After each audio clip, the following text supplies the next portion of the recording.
आज ही जैसा आपका टॉपिक है राहु केतु का, कि राहु केतु भाव में कैसे पकड़े। है तो बड़ा सीक्रेट मामला, बहुत ही सीक्रेटी मामला है ये। अब ये सूत्र जिसको हाथ लग जाएगा राहु केतु, कभी उसके लिए तो समस्या रहेंगे नहीं, उनका राहु केतु खुद का तो ठीक हो ही जाएगा। जिस दिन राहु केतु समझ में आ गया उसी दिन उनका खुद का राहु केतु ठीक हो जाएगा।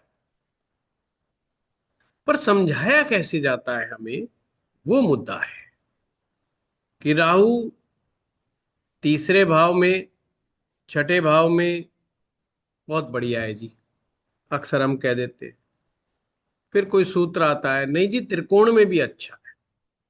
अच्छा जी, त्रिकोण में भी अच्छा मान लिया, तीसरे छठे में भी अच्छा मान लिया। फिर कोई आया बोला जी देखो केंद्र में भी अच्छा है, इस आदमी का राहु 10वें में बैठा है और ये आदमी देखो कितनी जगहों से इसके पास पैसा आ रहा है, मल्टीपल फील्ड्स का मास्टर है ये आदमी। दूसरा एक आदमी आता है आपके पास, वो किसी भी धंधे में कामयाब नहीं हो रहा, राहु बैठा है उसका भी 10वें में ही है। अब टेंशन शुरू हो गई है कि यार चक्कर क्या है। एक आदमी जिसका राहु 10वें में बैठा हुआ है, वो आदमी मल्टीपल फील्ड्स में काम कर रहा है और सब में कामयाब है। जहां पैसा डाल रहा है वहीं से सोना निकाल रहा है, जहां टच कर रहा है वहां से सोना निकल रहा है। दूसरा आदमी एक धंधे में भी फिट नहीं हो रहा है, वो कभी इधर भाग रहा है कभी उधर भाग रहा है। तो इसका मतलब ग्रह को केवल मात्र भाव में बैठा देख करके फलादेश करना, बहुत बड़ी गलती होने के चांस बढ़ जाएंगे। फिर आपके सामने एक कुंडली आती है, राहु 12वें में बैठा है, राहु की दशा आरंभ हुई। आपको ने कहा भाई राहु तो लॉस हाउस में बैठा हुआ है, आप तो नुकसान खा रहे होंगे। उसने कहा नहीं, जब से राहु आया है किस्मत ही जब बदली है, फायदा ही अब होना शुरू हुआ है, सारी जिंदगी फायदा नहीं हुआ। अब दिमाग चकराने लगता है। दूसरे बंदे को आप सोचते हो यार राहु 12वें में गड़बड़ है, फिर आ जाता है कोई राहु 12वें वाला, कहते हैं यार तू तो बहुत पैसा कमा रहा होगा। कहता कमाल है, जब से राहु आया है जब से तो हालत बिगड़ी पड़ी है। कमा तो मैं पहले से रहा था, यहां तो जा ही जा रहा है, आने का तो छोड़ दो, भूल जाओ, मैं तो घबराया हुआ हूं कि कहीं एक दिन सड़क पर ना आ जाऊं।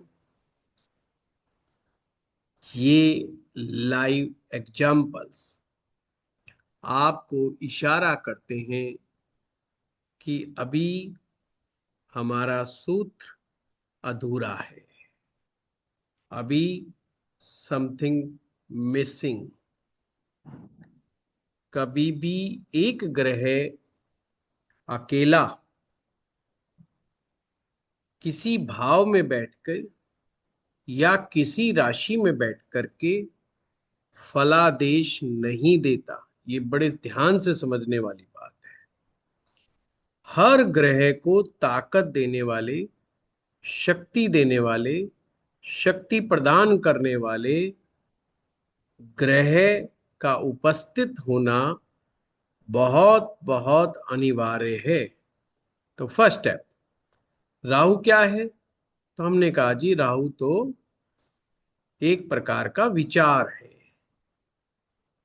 कैसा विचार है? विचार तो चंद्रमा पैदा करता है, पर राहु का विचार और चंद्रमा के विचार में क्या अंतर है? बहुत बड़ा अंतर है।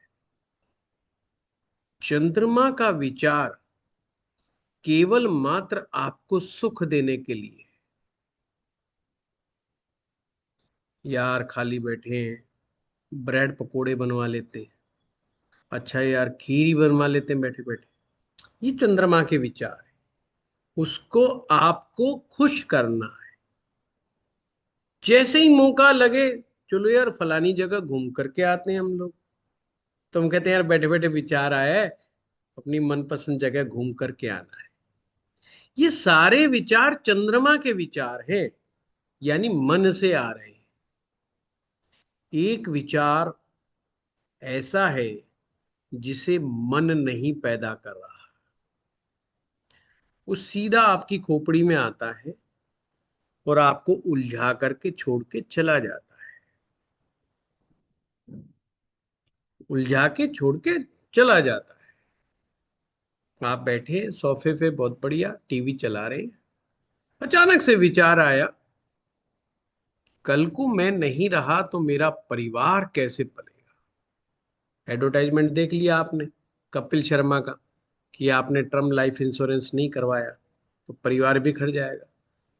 अभी तक तो विचार आया नहीं था, अब आ गया। उस विचार ने करना क्या है, वो विचार दो तरह के काम पैदा करेगा आपके अंदर, दो तरह के रास्ते बनाएगा। एक रास्ता तो ये कि वो विचार आया, उसने आपको झकझोर दिया और आप उसके लिए तैयारी करने लग गए। कल को मुझे कुछ होता है तो मेरा परिवार कैसे सिक्योर एंड सेफ रहेगा। And you are doing planning now, मैं यहाँ इन्वेस्ट करता हूँ, मैं वहां इन्वेस्ट करता हूँ, मैं बच्चों के लिए ये बना देता हूँ, वो बना देता हूँ, फलाना करता हूँ, ढिमकाना करता हूँ। और लॉन्ग टर्म प्लानिंग्स आप शुरू कर देते हो और एंड उसी पाथ पे चल देते हो। एक समय के बाद देखते हो कि आपके परिवार के पास सफिशिएंट फंड है। विचार किसने पैदा किया? राहु ने। उस राहु की वजह से ही आज सफिशिएंट फंड आपके पास आ गया, साल में, 2 साल में, 3 साल में आ गया। दूसरा काम करता है राहु, आया, झकझोरा, उलझाया और भग गया। आदमी स्ट्रेस में चला गया, आदमी डिप्रेशन में चला गया, उस विचार से बाहर नहीं निकल पा रहा कि मुझे कुछ हुआ तो क्या होगा। और राहु उसको और अंदर गहराई में, और अंदर गहराई में उसको बार बार लेके जाएगा। और जैसे जैसे वो लोगों की मौत सुनेगा, मौत की खबर सुनेगा, उतना ही परेशान हो जाएगा। उसको लगेगा बस आई और आई, अब तो मौत आई।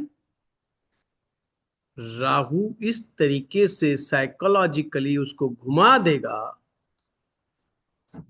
कि वो डिप्रेशन में चला जाएगा धीरे धीरे। तो राहु ने दो तरह के काम करने हैं। एक काम वो किया, उसने हिलाया। दोनों स्थिति में आदमी हिलेगा। जो राहु का विचार होगा, राहु का विचार आपको झकझोर देता है। इसलिए लाल किताब तो इसे आसमानी बिजली कहती है। करंट आ जाता है कि आदमी हिलता है, पूरा पूरा वाइब्रेट करता है। बस राहु का विचार आपके अंदर एक वाइब्रेशंस क्रिएट करता है। वो वाइब्रेशन पॉजिटिव है या नेगेटिव है, वो चीज आएगी। दूसरी बात, कभी कभी राहु ऐसा भी विचार पैदा करता है, यार क्यों ना मैं 8-10 हजार करोड़ का मालिक बन जाऊं, टंटा ही खत्म। काम का ही रोज रोज का, बॉस के पास जाओ, प्रमोशन दे दो, तनख्वाह बढ़ा दो। कब तक चलेगा यार? नहीं नहीं नहीं, 1000-2000 करोड़ से तो शुरुआत करेंगे भाई। तो ऐसा करते हैं, एक लोन लेते हैं और भैंस पालते हैं। भैंस आएंगी, दूध आएगी, भैंस के बच्चे होंगे, फिर इतने बच्चे होंगे, फिर मेरा इतना पैसा होगा, इतना धन होगा। वो घूम रहा घूम रहा घूम रहा घूम रहा घूम रहा घूम रहा। एंड लास्ट एक विचार क्रिएट होगा, भैंस मरना शुरू होगी तो क्या होगा, जमीन तुझे कौन देगा, इतना फंड तुझे कौन देगा। ओहो, 15 दिन उस पर दिमाग लगाया है प्लान के ऊपर, एंड अगेन कैंसिल। ये भी राहु काम करता है। अब इन स्थितियों को कुंडली में कैसे देखोगे? ये सारी कहानियां तो आप लोगों ने सुन ली, समझ ली, राहु ऐसा होता है, राहु ऐसा होता है, सबको समझ में आ गया। पर हाउ टू चेक इट? पहला स्टेप इसमें ही आता है, ये देखना है कि राहु किस राशि में बैठा है। जिस भी राशि में बैठा हो, भाव मत देखिए, राहु को देखना है कि वो किस राशि में बैठा है। जिस भी राशि में बैठे, उसका राशिनाथ देखिए कि राहु का जो राशिनाथ है, उसके खुद के हालात कैसे हैं, नंबर 1। नंबर दो, उसकी राहु से सिचुएशन क्या है, सिचुएशन की बात है, कितना घर आगे है, कितना घर पीछे है, कि अपने से तीसरे गया, कि अपने से पांचवें गया, कि अपने से सातवें गया, कि अपने से नौवें गया। मैं एग्जाम्पल देता हूं और अच्छे से समझ पाओगे। मान लीजिए आपका राहु कन्या राशि में बैठा है,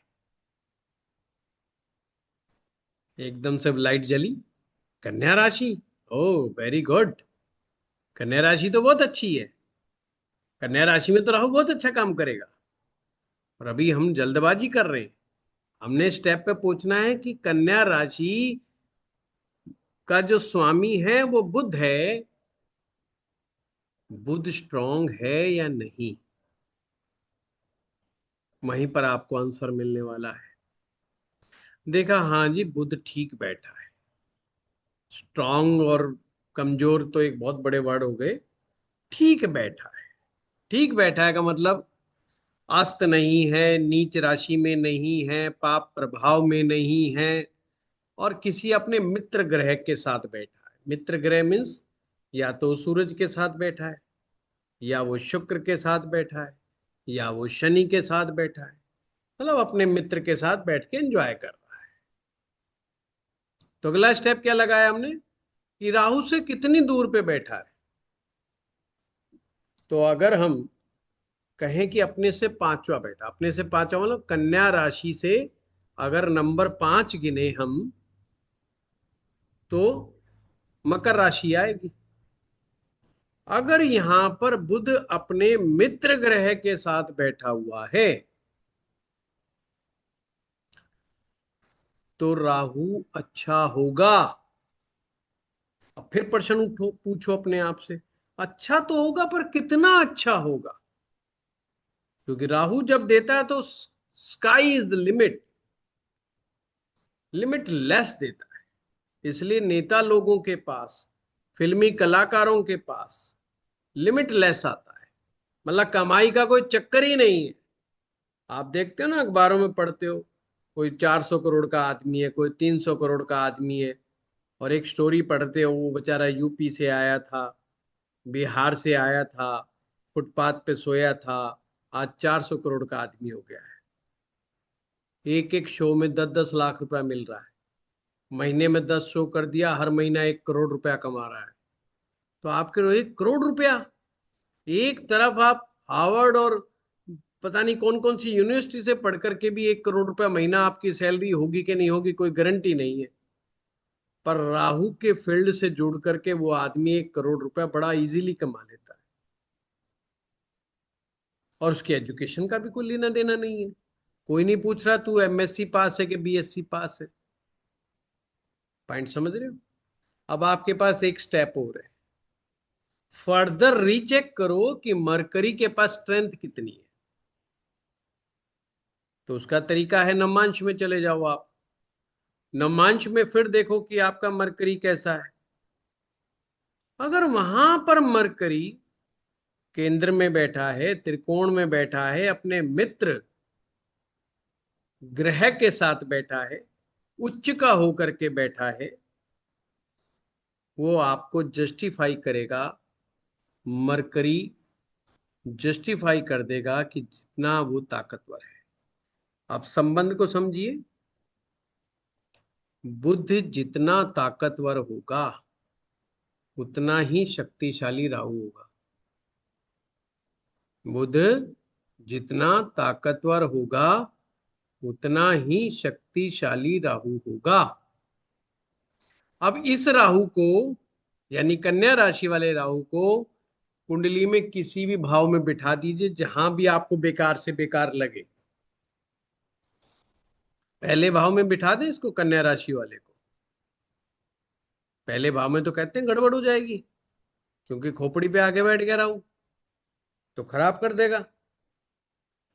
कन्या राशि का राहु और बुध इसी तरह से अपने से पंचम हो जाए और नवमांश कुंडली में स्ट्रांग हो जाए, उस आदमी का दिमाग कंप्यूटर की तरह तेज चलेगा, उसे हवाओं से खबरें मिलेंगी। किसी अनजान जगह में जाते ही वो सेकंडों के हिसाब से पहचान जाएगा यहां पर क्या हो रहा है और क्या होने वाला है। मैंने दो बातें कही हैं, क्या हो रहा है, क्या होने वाला है।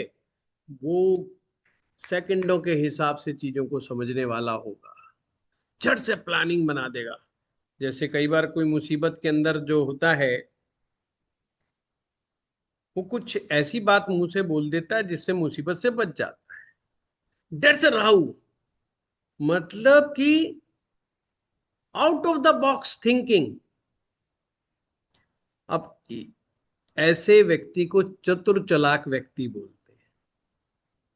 प्रॉब्लम का सॉल्यूशन तो इनके पास सेकंडों के हिसाब से आता है। अब जरा सी गलती हो गई और किसी ने कह दिया तेरी तो खोपड़ी पे राहु बैठा है, यू आर सो कंफ्यूज्ड। वो कहेगा कंफ्यूज, कंफ्यूजन ही तो नहीं है मेरे पास, बाकी सब है जीवन में, कंफ्यूजन ही नहीं है बस मेरे पास। मैं तो सेकंडों के हिसाब से सोचता हूं और सेकंडों के हिसाब से एक्शन ले लेता हूं। No confusion at all. आपको दिमाग को बेहतर स्थिति में लेकर के आएगा। अब प्रश्न उठता है कि गुरुजी आपने कहा था कि राहु बहुत पैसा देता है, तो पैसा कैसे देगा? पैसा देने की जिम्मेवारी, अगर आप राहु के धन को देख रहे हैं, तो शनि की है। फिर अगेन, अगर आप राहु का धन देख रहे हैं तो जिम्मेवारी शनि की है। बस पहुंच जाइए शनि के पास, कुंडली में शनि की क्या हालात हैं और शनि की राहु से क्या सिचुएशन है। सिंपल। अगर शनि स्ट्रांग है उस कुंडली में, लिख के ले लीजिए, उसने राहु वाला काम शुरू किया, करोड़ों में खेलेगा। तो दो चीज आ गई, जिस राशि में बैठा है वो राशि बहुत अच्छी है, उसका स्वामी पावरफुल है। दूसरा, शनि अच्छा है। अब इसका उलट एक एग्जाम्पल लेते हैं और तीसरे भाव में ही राहु को बिठाते हैं, क्योंकि तीसरे भाव का राहु बहुत अच्छा है, तो वहीं बिठाते हैं। पर अब की बार राहु को मेष राशि में बिठा देते हैं। राहु मेष राशि में बैठा है, पर भाव तीसरा है। तो हमने क्या चेक करना है अकॉर्डिंग टू द रूल, कि उसका स्वामी कौन है। उसका स्वामी तो मंगल है, और मंगल जो बैठ गया वो नीच राशि में बिठा देते हैं उसको। मंगल नीच राशि में बैठ गया, नंबर 4 में। राहु जो काम उसने उल्टे सीधे करने हैं तीसरे में सब करेगा। उसकी मैरिज लाइफ को खराब करेगा, पति पत्नी के बीच में थर्ड पार्टी एंट्री करवाएगा ही करवाएगा, उसके जीवन में थर्ड पार्टी एंट्री होगी ही होगी, ये ध्यान रखना। उसको हर वो समस्या रहेगी जो राहु की समस्या रहती है। राहु की जिन जिन भाव पर दृष्टि पड़ रही है वो सारे भाव डिस्टर्ब होंगे। सप्तम भाव पे दृष्टि पड़ी तो सप्तम भाव डिस्टर्ब होगा। भाग्य भाव के ऊपर असर है तो भाग्य में बड़े उतार चढ़ाव आएंगे। और उसकी 11वें भाव पर दृष्टि है तो उसको लाभ कभी भी प्रॉपरली या एक्सपेक्टेड गेन कभी भी नहीं मिलेगा। उम्मीद रखेगा 1 रुपए की तो मिलेगा 90 पैसा, 80 पैसा, 70 पैसा, 60 पैसा। कभी भी उसको पूरी दिहाड़ी नहीं मिलेगी, कभी उसको पूरा अपनी मेहनत का फल नहीं मिलेगा, कभी भी उसको वो नहीं मिलेगा। और राव जी महाराज कहाँ बैठे हैं? तीसरे भाव में, मेष राशि में। कंफ्यूजन, इल्यूजन, स्ट्रेस, अनडिसाइसिवनेस, अनस्टेबिलिटी उसकी लाइफ में भरपूर होगी, भरपूर मिलेगी उसकी लाइफ में। तो प्रिडिक्शन करना या कुंडली को समझना, ये एक आर्ट है। अच्छा टीचर उस आर्ट को समझता है और अगर वो समझता है, अगर वो अपने स्टूडेंट्स को दे देता है, तो स्टूडेंट्स के लिए ही काम आसान हो जाता है। सिंपल सी बात है। राहु का शक्तिशाली होना ज्यादा व्यक्ति को साइंटिफिक बनाता है, ज्यादा रेशनल सोच वाला बनाता है। वो हर चीज में दिमाग लगाएगा, वो हर चीज में विज्ञान को देखेगा। अचानक से मंदिर का दिया जल उठा, खबर आ गई कि अचानक से मंदिर में दिया जल उठा, दिमाग लगाएगा साला जला कैसे था।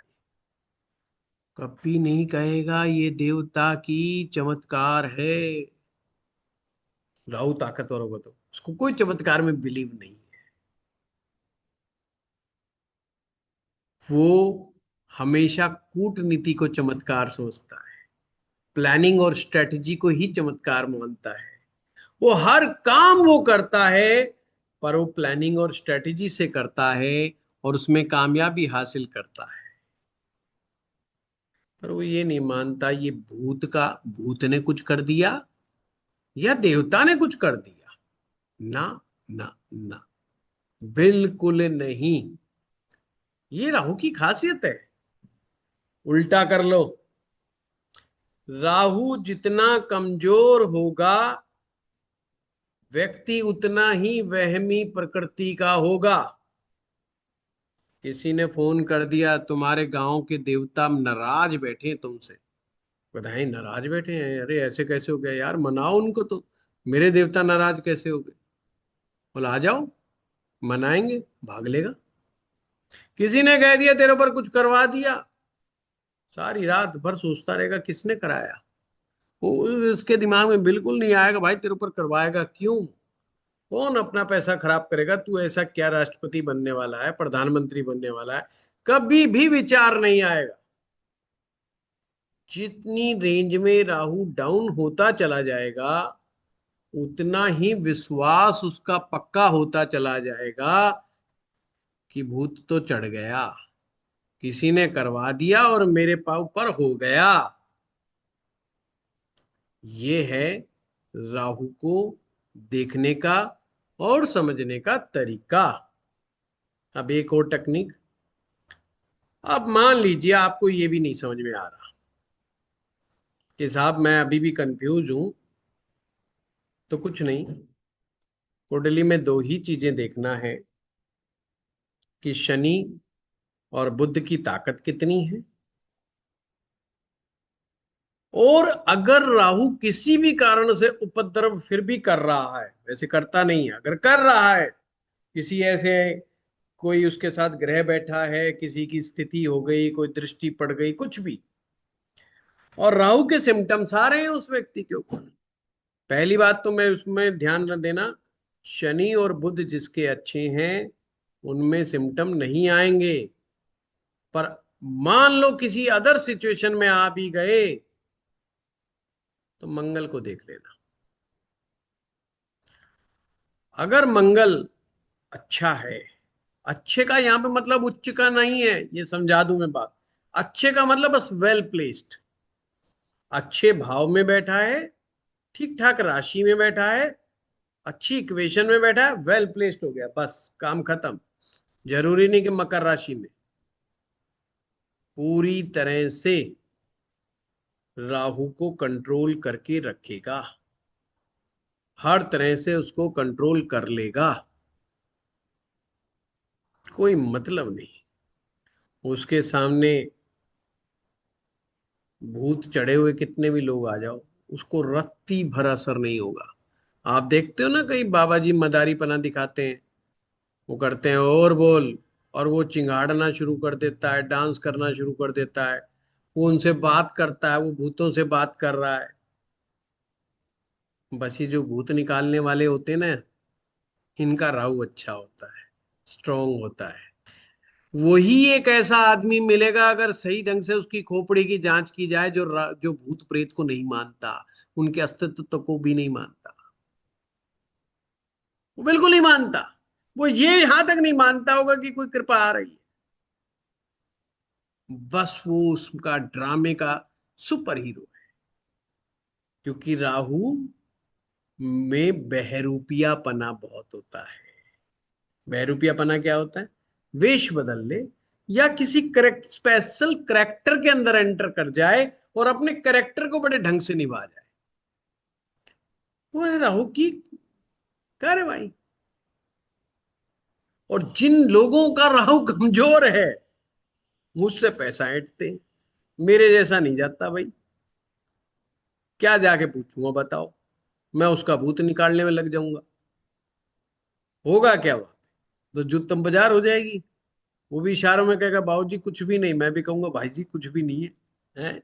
तो होगा क्या? क्योंकि राहु हमारा भी ठीक ठाक है और राहु उसका भी ठीक ठाक है, तो होगा क्या?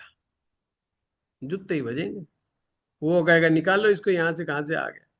ये तो नास्तिक प्रवृत्ति का आदमी है, ये तो राष्ट्र विरोधी आदमी है, ये तो सनातन विरोधी आदमी है। बात इन चीजों की नहीं है। बात समझने की, सारा खेल राहु का है। अगर आप किसी के राहु को अच्छे से समझ जाएं तो आप उसके चीजों को समझ सकते हैं क्या है क्या नहीं। और ये नहीं कि राहु हमेशा खराब ही करता है, ये ध्यान रखना। जिन लोगों का राहु अच्छा होता है, वो चाहे तो राष्ट्र के लिए बेस्ट काम कर सकते हैं, वो ही जीवन में तब्दीलियां पैदा कर सकते हैं। बड़े लेवल पे जिन्होंने भी परिवर्तन किए हैं समाज के अंदर, वो सब राहु से ओतप्रोत व्यक्ति थे। अगर किसी का राहु अच्छा नहीं है तो वो कोई जीवन में बड़ा बदलाव भी नहीं कर सकता, ना अपने ना किसी दूसरे के।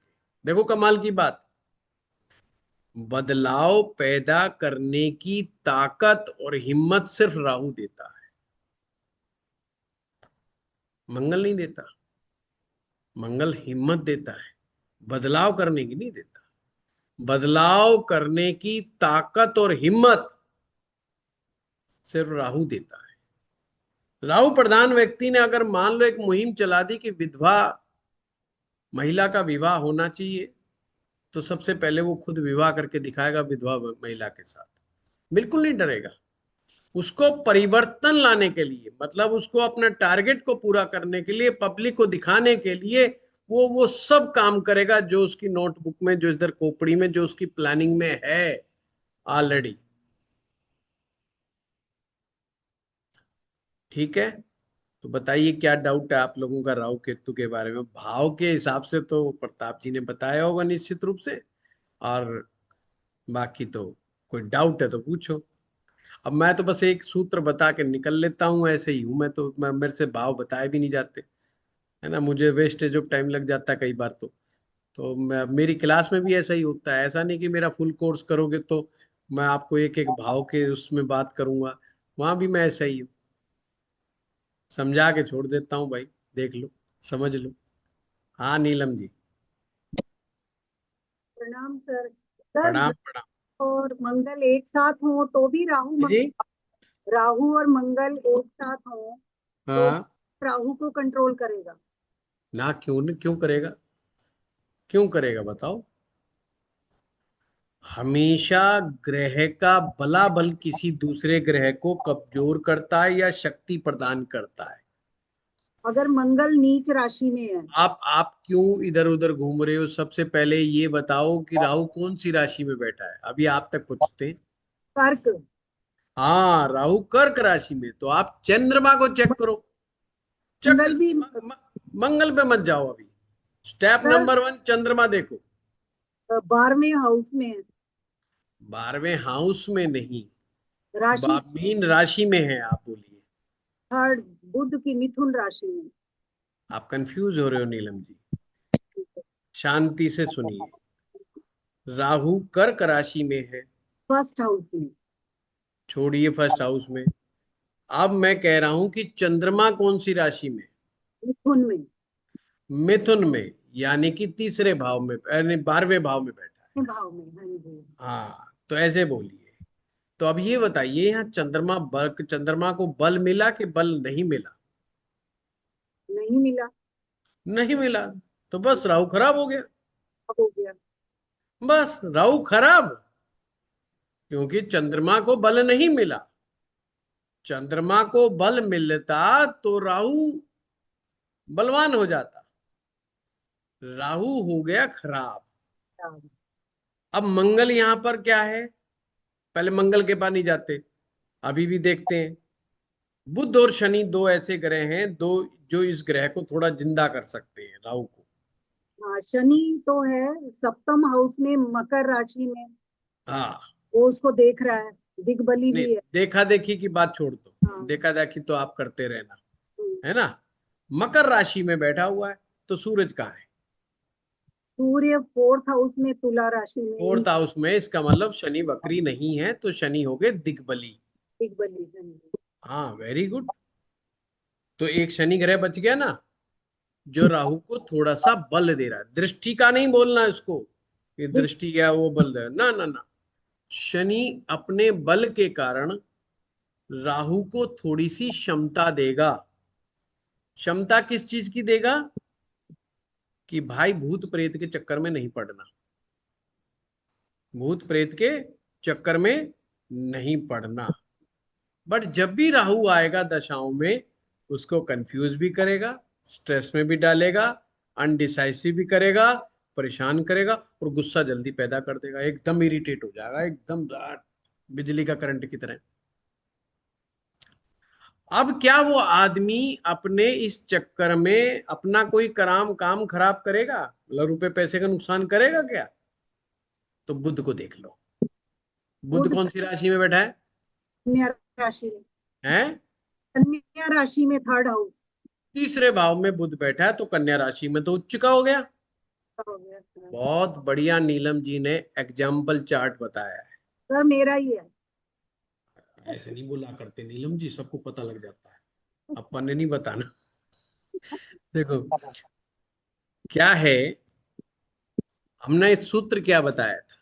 हमने सूत्र बताया कि राहु जिस भी राशि में बैठा है उसका राशिनाथ देखो। राशिनाथ कैसा है कैसा नहीं, कहाँ पे बैठा है, उसकी इक्वेशन क्या है। अब यहाँ पर वो अपने से 12वां बैठा है, डाउन हो गया, तो राहु कमजोर है, ताकतवर नहीं है। जो कंप्यूटर जैसा दिमाग जो देने की जिम्मेवारी राहु के पास थी, लगन में बैठ के, अब वो नहीं देगा। वो ट्यूबलाइट बना देता दिमाग को। ट्यूबलाइट कैसे जलती है? पुरानी ट्यूबलाइट ऐसे ऐसे टपते, पहले फड़फड़ाती फड़फड़ाती फिर जलती एकदम, जब जलती फिर जलती। यानी एक बार के समझाने से समझ में नहीं आएगा, हमें कोई 2 या 3 बार समझाएगा, धीरे धीरे समझाएगा, प्यार से समझाएगा, तो हमें समझ में आएगा। पर समझ में आ गया तो फिर लगातार चलता रहेगा। वन शॉट में सेकंडों के हिसाब से समझ में आने वाली बात अब मेमोरी में नहीं रही। अब शनि अच्छा हो गया, तो जिसने राहु की बदकारियों को, बदकारियां वहम वाली, उसको रोक देगा। बुध अच्छा हो गया, तो फाइनेंशियल लॉस नहीं करेगा, तो आदमी को कंजूस बना देगा, लॉस नहीं करेगा, पैसा सोच समझ के खर्चा कराएगा। बेशक ऐसा व्यक्ति जीवन में बड़ा काम ना कर सके, परंतु अपना घाटा भी नहीं करवाता जल्दी से, मतलब लॉस भी नहीं खाता जल्दी से। बहुत मुश्किल होता है ऐसे आदमी को लॉस देना। लो हो गया जी राहु का प्रोडिक्शन।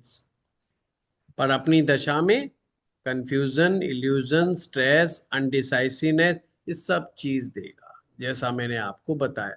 और अगर इसी एग्जाम्पल में थोड़ा सा ट्विस्ट ले लें, यही चंद्रमा अगर 10वें भाव में बैठ जाता, या 9वें भाव में बैठ जाता, या 11वें भाव में बैठ जाता, तो राहु सुपर रॉकेट हो जाता। ये तो फिर जो है नीलम जी, बिना राजनीति में ना एमएलए एमपी लड़े मानती नहीं किसी भी सूरत में, और जीत जाती। हराना मुश्किल हो जाता है इनको, क्योंकि ये लोग बिना कैलकुलेशन के आगे नहीं बढ़ते। तो केवल चंद्रमा ने देखो कितना बड़ा लॉस दिया है, एक ग्रह ने। अब आप देखो, हम लोग सामान्यता राहु को कैसे जज करते हैं। अब उस मेथड पे ध्यान रखो। अजी राहु पहले में बैठा है, अच्छा होगा कि खराब होगा, पता कुछ नहीं, तीर तुक्का मारते हैं, तीर तुक्का ने। और चंद्रमा पर तो ध्यान ही नहीं जाएगा जब राहु को देखेंगे, तो चंद्रमा की तरफ तो कोई मतलब ही नहीं है, तो हम सही जजमेंट नहीं कर पाएंगे। सर एक मंगल का साथ में बैठ जाना, मंगल बेचारा खुद कमजोर है, तो मंगल राहु को कंट्रोल में नहीं कर पाएगा। इसी कारण से राहु कुछ शरारतें, दिमागी शरारतें इंसान के अंदर पैदा करेगा ही करेगा। वैसे ही विचार बहुत आएंगे नीलम जी को, ये हो गया तो फिर क्या होगा, और वो हो गया तो फिर क्या होगा, मैंने उसको ये बोला और उसने वो बोला तो फिर क्या होगा, और मैंने ये नहीं बोला और उसने वो बोला तो मैं क्या करूंगी। तो उधेड़ बुन जो है दिमाग में थॉट्स की कंटिन्यूस चलती रहेगी। समझ गए? सर एक चीज और कि जैसे आप कह रहे हैं दशा में मतलब आएगी परेशानी, तो अंतरदशा में भी आती है वो भी। दशा, जब दशा बोल देते हैं तो वो महादशा हो चाहे अंतर हो चाहे परतंत्र हो। क्योंकि महादशा तो बचपन में स्टार्टिंग वाली राहु की थी। हाँ, ये तो गड़बड़ बात है। तो वो तो तभी हो गई, अब तो अंतरदशा ही आती है तो उसमें भी। हाँ, बस तो अंतरदशा समझो, हाँ, ठीक है है ना, सर, थैंक यू। अंतरदशा समझो। महादशा हो चाहे अंतरदशा हो चाहे परतंत्र दशा हो, ग्रह फिर उसके हिसाब से रिजल्ट दिखाएगा। हाँ विनय तोमर जी। सर नमस्ते। नमस्ते। सर जी हमें अगर हमने डिस्पोजिटर चेक कर लिया केवल राशिनाथ, और वो अच्छा है D1 में भी और D9 में भी, तो उसके वेरी बाद गुड। भी हमें बुध को और शनि को चेक करना पड़ेगा हाँ या? हाँ, बिल्कुल बिल्कुल। धन अच्छा कितना ठीक। आएगा, धन देंगे या नहीं देंगे। जी आपने समाज में कुछ चालाक और होशियार आदमी जरूर देखे होंगे, जो इतने चालाक और समझदार होते हैं कोई उनसे 10 रुपए नहीं निकलवा सकता। खूब समझदार, किसी बात की भी राय मांग लो आप उनसे, राय भी हाजिर है, और बिल्कुल सही राय भी देंगे। पर वो जिंदगी में कुछ ज्यादा कर नहीं पाते लाइफ में, मुश्किल से अपने घर का, परिवार का बस पेट ही पालते हैं।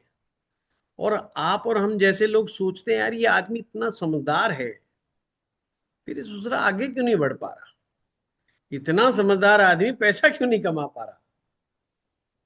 तो राहु पैसा जब ही कमा के देगा जब बुध और शनि अलाउ करेंगे। बुध पैसा देगा, शनि कंसिस्टेंसी से पैसा देगा, कंसिस्टेंसी का लगातार पैसा देगा, और बढ़ते क्रम में पैसा लगातार। देगा। जी बढ़ते क्रम में, बढ़ते क्रम का मतलब आज 1 लाख तो कल 1.25 लाख, फिर 1.5 लाख, फिर 2 लाख, फिर 3 लाख, ऐसे बढ़ते क्रम में पैसा देगा। तो वो चीज है। और सर जैसे डिस्पोजिटर को चेक किया 9 मास में जाके, हम्म। बैठा तो अच्छा है, लेकिन पाप ग्रह के साथ बैठा है, चाहे उसका मित्र भी हो, जैसे जो बुध जो बैठा है। भी चीज, जो घटना घटे या दुर्घटना घटे, जी उसका इफेक्ट लाइफ में जरूर मिलेगा। आपका एक्सीडेंट साइकिल चलाते हुए हुआ, जी। अब अल्टीमेटली ये बात तो पक्की है कि आदमी की डेथ नहीं हुई, साइकिल से हाँ गिरा है सर। आदमी। फिर क्या होगा, ज्यादा खून निकल जाएगा, खरोंच लग जाएगी, छोटा मोटा मान लो बहुत ही गंदे वाला हो गया तो फ्रैक्चर हो जाएगा, छोटा मोटा, वो भी बड़े वाला नहीं। कितनी जोर से गिर जाएगा आखिर साइकिल से, सिंपल सी बात है। पर चोट तो लगी ना, जी बिल्कुल हाँ। चोट तो लगी। 3 दिन मतलब के लिए जो होना लगो चाहे है। 7 दिन के लिए लगो, बेशक वो हम्म। छोटी सी 1 दिन के लिए लगो, लग गई। अगर नवमांश में डिस्पोजिटर किसी भी पाप ग्रह में बैठा है, उसको चोट तो लग गई ना, चाहे छोटी सी लगी है। बिल्कुल वो सर। छोटी से चोट ही राहु को उस लेवल पे कभी ना कभी परेशान करने पे मजबूर कर देगी। बिल्कुल। समझ गए? बहुत समझ गए सिंपल। सर। धन्यवाद। जब मंगल, हाँ सर, मंगल 8वें में बैठा है तो उस भाव को भी पीड़ित कर दिया और खुद भी पीड़ित हो गया ना, ये भी माना जाता है। उच्च का अरे होने के भाव बाद कैसे भी तो पीड़ित हो जाएगा, मंगल पीड़ित ही माना जाएगा ना सर। भाव को क्या फर्क पड़ेगा, शमशान भूमि में पहलवान आ जाओ चाहे बढ़िया सॉफ्ट सा कलाकार आ जाओ, मर्द हाँ। आ जाओ या औरत आ जाओ, शमशान को क्या फर्क पड़ गया। मौत को क्या खराब कर लोगे आप, जला दो, दफना दो, लटका दो, उल्टा कर दो, शरीर का क्या ही कर लोगे। मौत का कुछ कर पाया है क्या? शमशान भूमि का क्या कर नहीं लोगे? सर। हाँ। अगर उसे जितना मर्जी सुंदर सजा लो, शमशान भूमि का हम्म। काम तो वो एक ही आएगी, मुर्दे जलाने की। ऐसा थोड़ी है कि वहां पे बड़े सुंदर सुंदर गुलाब के फूल लगा दोगे तो मरने में मजा आएगा। ऐसा तो नहीं है ना, कोई जा हम्म। करके मरे कि यार यहाँ पे मरना ज्यादा बेटर है, गुलाब के फूल हैं, कमल के पुष्प हैं इस शमशान भूमि में। तो मंगल आके वहां पे शमशान भूमि का क्या बिगाड़ देगा? शमशान भूमि में तो जो आएगा नुकसान उसी का होगा, शमशान का क्या नुकसान होगा?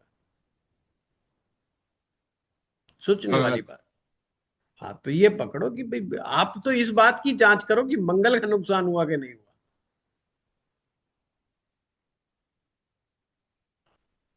मंगल का तो नुकसान वो होगा ही ना सर, गलत भाव में गया तो। क्यों क्यों क्यों, मैं समझना चाहता हूँ क्यों। 6 8 12 में जैसे देखते हैं उसके अनुसार। क्यों? छठे भाव में तो मंगल अच्छा होता है। 6 में मंगल और 8 में शनि, 12वें में शुक्र, नॉर्मल वे अच्छा में देखा होता है, जाए तो अच्छे माने जाते हैं। ठीक है। तो तो मंगल का आपने आठवें अपना। में, आठवें में मंगल को कमजोर बना दिया, क्योंकि मंगल आठवें में बैठा है तो कमजोर हो गया। हाँ, ये मैं तो यही सोच रहा था। हाँ दुबे जी, इसीलिए इसीलिए बिल्कुल सीखना जरूरी है। और टीचर का और स्टूडेंट का ऐसा आमना सामना होना बहुत जरूरी होता है, जिससे वो कमियों को पकड़ सके, नहीं तो वो गलती करेगा। जी सर। हाँ, और ऑनलाइन में जी ये सर। बड़ी दिक्कत होती है। हमने क्यों मान लिया? क्या आपने इसकी जांच करी मंगल ग्रह की? या केवल हाँ। उसी सूत्र के आधार पर? आप नवमांशा में क्यों नहीं गए मंगल को देखने? मंगल को नवमांशा में क्यों नहीं देख रहे आप? क्यों D1 के अंदर बैठ गए? और अगर D1 से मतलब D9 में नहीं जाना तो भी पॉसिबल है, हम्म। D1 में ही रहो। फिर आप मंगल का डिस्पोजिटर क्यों नहीं देख रहे, शनि को, कि मंगल में क्या बल प्राप्त हुआ है? अगर शनि बली है तो मंगल बली रहेगा, शनि बली नहीं है तो मंगल निर्बल हो जाएगा, बेशक वो उच्च सर का शनि बैठा रहो। सर शनि लग्न में बैठे हैं, मिथुन राशि में, और वक्री भी हैं। हाँ, तो आप बताओ, आप बताओ क्या हुआ फिर। तो अपने तो शनि लगन में भी बैठे हैं, मिथुन राशि में, और वक्री होकर के बैठे हैं, तो शनि अपने बली मूल हुए क्या त्रिकोण नहीं? बली हो गए सर। कैसे? अपने मूल त्रिकोण भाव से 5वें स्थान पे गए हैं, और लगन से मूल लगन में ही त्रिकोण हैं। राशि क्या होती है दुबे जी शनि की? कुंभ। कुंभ राशि, वेरी गुड। तो और कुंभ अपने राशि से कहाँ गए? 5वें भाव में गए, अपने मित्र राशि में गए। बहुत बढ़िया। फिर क्या हुआ? वक्री हो गए। तो वक्री हो गए। वक्री का मुझे इतना आइडिया नहीं है सर, लेकिन इस इतने तक में तो शनि अच्छे माने जाएंगे ना। लेकिन अच्छा, जो लग्न के शनि माने जाते हैं कि ये मरणासन में हो जाते हैं। तो अब आप सोचो, मेरा तो भी तो राहु वहां बल तगड़ा है, आज घुमा ऐसे। दूंगा देखो। हाँ, आज घुमा दूंगा आपको। तो इनको तो लगभग 30 40% शुभ माना जा सकता है इतने। जा सकता नहीं है, ये सोचो है या नहीं। या तो काला रंग काला है या काला नहीं है, दो ही तो चीज होगी, एक कैसे हो जाए? जी या सर। तो शनि अच्छा है या शनि बुरा है, या तो शनि कमजोर है या शनि मजबूत है, दो में से एक ही शनि चीज सर रिजल्ट निकलेगी। शनि सर नवांश में भी 12वें भाव में चले गए, और वृषभ राशि आपने में। D1 से पकड़ रहे हो तो D1 में देखिए कि अगर शनि पहले भाव में मरणासन है, तो शनि को पहले भाव के मरणासन से बाहर निकालने की जिम्मेवारी किस ग्रह की है? उनके डिस्पोजिटर की। काय को डिस्पोजिटर की? बिल्कुल नहीं। दुबे जी, सूर्य की होगी सर। समझे बात को? हाँ सर। तो देखो ये मरणासन से बाहर भी निकला है कि नहीं निकला है, या बकरी के आधार पे गुजारा चलाओगे? देखो, अब मैं, चलो ये तो मजाक की बात है। ज्योतिष को विज्ञान क्यों कहा जाता है? जिस जी चीज सर। को भी आप स्टेप बाय स्टेप जा करके समझ सकते हैं, सीख सकते हैं, वही विज्ञान है। जी सर। आज तक कोई इतने सारे टीचर हैं, भूत निकालने का और भूत डालने का कोर्स क्यों नहीं चला रहा? खुद ही खुद निकाल रहे, खुद ही खुद डाल रहे। ये कोर्स क्यों नहीं सिखा रहे? कोई देखा आपने कोई कोर्स कि घर पे चुड़ैल कैसे बुलाएं? हैं? देखा है सर, हैं? चलता है कोर्स सर। वशीकरण का, वशीकरण करने का, वशीकरण उच्चाटन का का, होता होगा, वशीकरण मारण का का, होता होगा। बहुत कोर्स चलता है। मारण का भी? और माय हाँ गॉड! हाँ, चलता है सर, चलता है। अरे बाप रे, ये तो बड़ा। मैं तो आप बहुत सारे ग्रुप में फोन नंबर से जुड़ा रहता हूँ, कभी कभी कोई कोई क्लास भी करता हूँ। मतलब यार, तो आज टीचर तक भी राहु क्लास नहीं की है, प्रधान हो गए। लेकिन रहता है इस तरह का course. Oh my God, I am 4 दिन सरप्राइज। में वशीकरण बता देते हैं, 4 दिन में सिखा देंगे बोलते हैं। अच्छा, बहुत बढ़िया। फिर तो ये जितनी बहुएं बिगड़ी हुई हैं घरों में, कायना नहीं मान रही, सबको वो कोर्स कराओ। और ऐड आता है सर, वो तंग करता है ऐड इनका बहुत सारे लोगों को बस। हाँ, वशीकरण अगर हो जाए तो फिर तो कहना है कि मैं तो वैसे ही करोड़पति हो जाऊंगा, मैं तो पढ़ाऊंगा ही वशीकरण का कोर्स। सारे कोर्स छोड़ दूंगा। कोई अपनी वाइफ को ठीक कराने के लिए ला रहा है, कोई अपने आदमी को ठीक कराने के लिए ला रही है, कोई अपने बच्चे को ठीक कराने के लिए ला रहा है। फिर तो मौजा ही मौजा हो जाएंगे, हम तो कोर्स ही एक कराया करेंगे। है ना? चलो खैर, कोई बात नहीं। सर तो एक्चुअली ये मुझे शनि और बुध वाला फार्मूला थोड़ा सा कोई बात नहीं जानकारी नहीं दुबे थी जी। ना, नहीं तो आप, इनको भी देखता मैं। प्रताप जी का भी वीडियो है, हमारा भी वीडियो है, एस्ट्रो पाठशाला पे जाइएगा और मरणासन ग्रह के बारे में देखिएगा। उसमें हमने ठीक है डिटेल सर। में समझाया है कि ग्रह मरणासन कब होता है, और मरणासन ग्रह को बाहर निकालने की जिम्मेवारी किस ग्रह पर होती है। जिस ग्रह पर जिम्मेवारी होती है, अगर वह ग्रह शक्तिशाली है, तो ग्रह मरणासन होते हुए भी मरणासन के रिजल्ट नहीं देगा। ठीक है अगर सर। इस केस में, अगर शनि मरणासन है, तो मंगल के हालात खराब है। मंगल के हालात खराब है, तो राहु भी यहाँ डिस्टर्ब है। अगर यहाँ पर मंगल मजबूत है, यानी तो शनि भी मजबूत है। शनि मजबूत है, मंगल मजबूत है, तो राहु भी मजबूत है। तो फिर सर चंद्रमा आप बता फंसेगा। फिर सर आप चंद्रमा बताते हैं ना फंसेगा। हम्म। सर आप बताते हैं ना, तो डॉक्टर पहले तो लक्षण देख के ही समझते हैं, उसके बाद टेस्ट करवाते हैं, आप हाँ हाँ। बताते हैं ना। तो हम्म। उसको मैंने ये देखा कि उनकी बेटी बात नहीं मानती, झगड़ा करती है माँ से अपने, एकदम किसी की बात नहीं मानती, ठीक है। एकदम हाँ मतलब अलग ही सोच है वो, अपने मनमानी ही कर रही है सारा काम। तो ठीक है। वो लक्षण जो राहु का मुझे लगा, तो मैं उसी पे फोकस कर रहा था नहीं, बस। ये राहु के लक्षण नहीं है। नहीं नहीं दुबे जी, मैं, जिनका राहु अच्छा होता है, उनके माँ बाप उनसे बहुत प्रसन्न होते हैं, हमेशा ध्यान रखना। उन पर फक्र करते हैं, जिनका राहु अच्छा होता है। आप सोचो, जो दुनिया को खुश कर सकते हैं, वो अपने माँ बाप को दुखी कैसे करेंगे? रेयर चांस, बहुत रेयर चांस होता है। राहु का मतलब ही तो ये है कि खुशी तो करना है। जी। 2 बार नमस्ते ही तो मारनी है, मार देंगे वो तो, 1 मिनट में पैर पकड़ लेंगे। 1 मिनट में पैर पकड़ लेंगे, उनको इन चीजों से कोई मतलब नहीं है। वो तो कहते हैं जी, हमें जिंदगी में आगे बढ़ना है। कोई यहाँ की, जिसको हमने नाराज नहीं करना, नहीं करना, वो नहीं करेंगे नाराज। तो ये राहु के लक्षण नहीं। अगर बेटी में गुस्सा ज्यादा है, बेटी जिद्दी हो रही है, तो इस चीज को आप दूसरे ढंग से देखो। लगन का स्वामी कहाँ पर बैठा हुआ है, लगन के ऊपर क्या दिक्कतें आ रही हैं, उन बातों पर विचार करो, फिर आपको समझ में आ जाएगा। वैसे भी, अगर लगन अष्टम भाव में, सॉरी, अगर मंगल किसी भी लड़की का 8वें भाव में होता है, तो उसमें गुस्सा और जिद होती ही है, पर लड़ने की ताकत नहीं होती, पर गुस्सा और जिद भरपूर होता है। चंद्रमा अगर 8वें में हो जाए, तो वो रियल में बोल्ड हो जाती है, बहुत ताकतवर भी हो जाती है, बोल्ड भी हो जाती है। तो इसको इस तरीके से देखा करो। इसको राहु से मत सर कंपेयर। मैंने उनको बता दिया, मैंने बता बता दिया। दिया। मैं सर 4 कोर्स किया हूँ, 4 और करूंगा। अभी मैं 50-60% सीख पाया हूँ, बस 50%। नहीं, तो बहुत बोले अच्छा, ठीक बहुत है। बहुत अच्छा दुबे जी, वेरी गुड। ठीक है, चलो आप ठीक है लोगों का सर। ये आज सर समापन केतु की का भी क्लासेस। बताएं सर। केतु का, अरे जैसे राहु देखते हैं वैसे केतु देखते हैं। केतु के अच्छा। बारे में हमें क्या ध्यान रखना है? केतु के बारे में दो चीजों का ध्यान विशेष रूप से रखना है, एक मंगल का और एक बृहस्पति का। फिर से कह रहा हूं, एक मंगल का, एक बृहस्पति का। अगर बृहस्पति और मंगल ठीक है तो केतु अच्छा है, केतु नेगेटिव नहीं करेगा।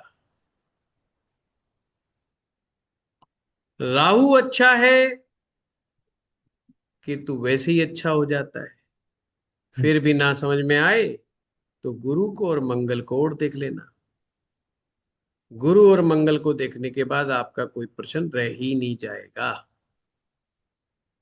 तो इसलिए सबसे पहले जज करा करो राहु कैसा है। राहु अगर अच्छा है तो केतु के चांसेस वैसे ही अच्छे हो जाएंगे।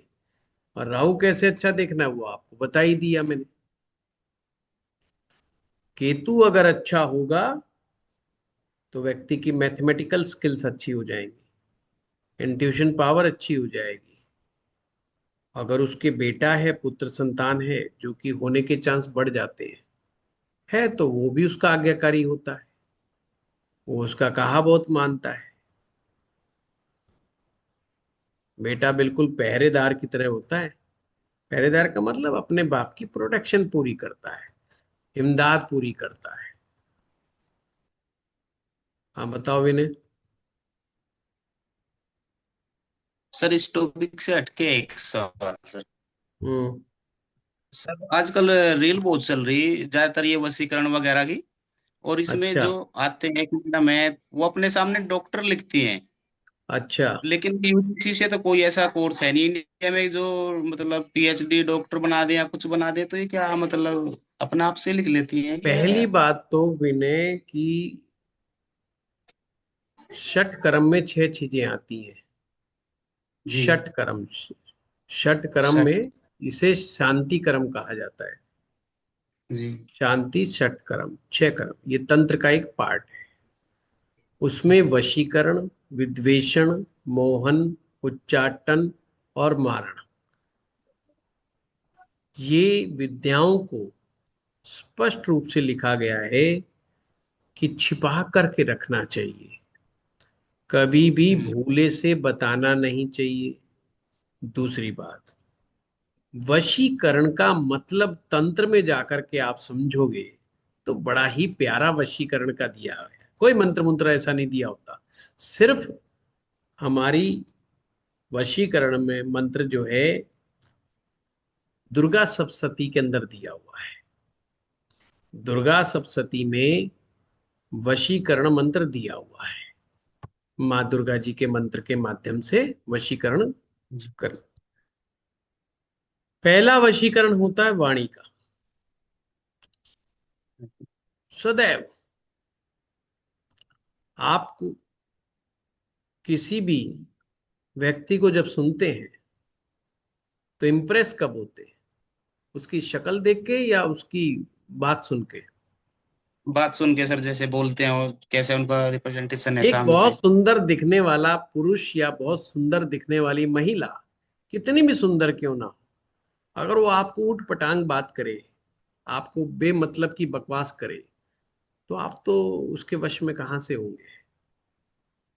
पहला वशीकरण होती है हमारी वाणी। वाणी से बढ़कर के कोई वशीकरण नहीं होता।